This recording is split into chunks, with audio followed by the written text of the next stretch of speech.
ఇవాళ తెలంగాణ అసెంబ్లీలో 119 మందిలో 43 మంది రెడ్డిలు, 13 మంది వెలుమాలు, తర్వాత 4 కమ్మాలు, ఒక వైశ్య, ఒక బ్రాహ్మణ్. వీళ్ళ మొత్తం జనాభా కలిపితే కూడా 24 లక్షలు లేదు. నేను ఇంతకుముందు చెప్పిన దాని ప్రకారం 14,70,000, 1,00,000, 15,70,000, ఇంకా 3 అన్ని కలుపుకుంటే కూడా 24 లక్షలు అయింది. ఒక్క ముదిరాజ్ జనాభా 24,24,000. వాళ్ళ అసెంబ్లీలో వాళ్ళ ఎమ్మెల్యేలు ఒకరు. ఆ 24 లక్షల జనాభా ఉన్న అగ్రవర్ణాల జనాభా 62 మంది ఎమ్మెల్యేలు వాళ్ళు ఉన్నారు. అది పరిస్థితి. ఇది తెలంగాణ. ఎవరి కొరకు చేసినారా ఉద్యమాలు? 1200 మంది అమరులైతే ఎవరి చేతిలోకి పోయింది రాజ్యం?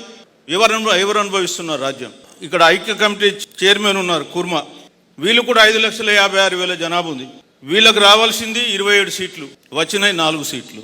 ఇక గౌడ కమ్యూనిటీ ఉన్నారు ఇక్కడ మా పెద్దన్నలు, వీళ్ళ జనాభా 15,76,000, రావాల్సింది వీళ్ళకు 75, వచ్చినాయి 54, 21 లాస్ అయింది. పద్మశాలీస్ 13,18,000 జనాభా, రావాల్సింది 64, వచ్చిన 23.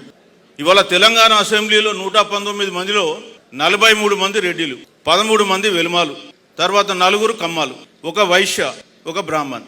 వీళ్ళ మొత్తం జనాభా కలిపితే కూడా 24 లక్షలు లేదు. నేను ఇంతకుముందు చెప్పిన దాని ప్రకారం 14,70,000, 1,00,000, 15,70,000, ఇంకా 3 అన్ని కలుపుకుంటే కూడా 24 లక్షలు అయింది. ఒక్క ముదిరాజ్ జనాభా 24,24,000. వాళ్ళ అసెంబ్లీలో వాళ్ళ ఎమ్మెల్యేలు ఒకరు.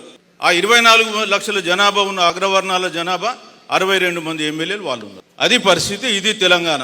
ఎవరి కొరకు చేసినారా ఉద్యమాలు? 1200 మంది అమరులైతే ఎవరి చేతిలోకి పోయింది రాజ్యం? ఎవరు అనుభవిస్తున్నారు రాజ్యం? ఇక్కడ ఐక్య కమిటీ చైర్మన్ ఉన్నారు కుర్మా, వీళ్ళు కూడా 5,56,000 జనాభా ఉంది.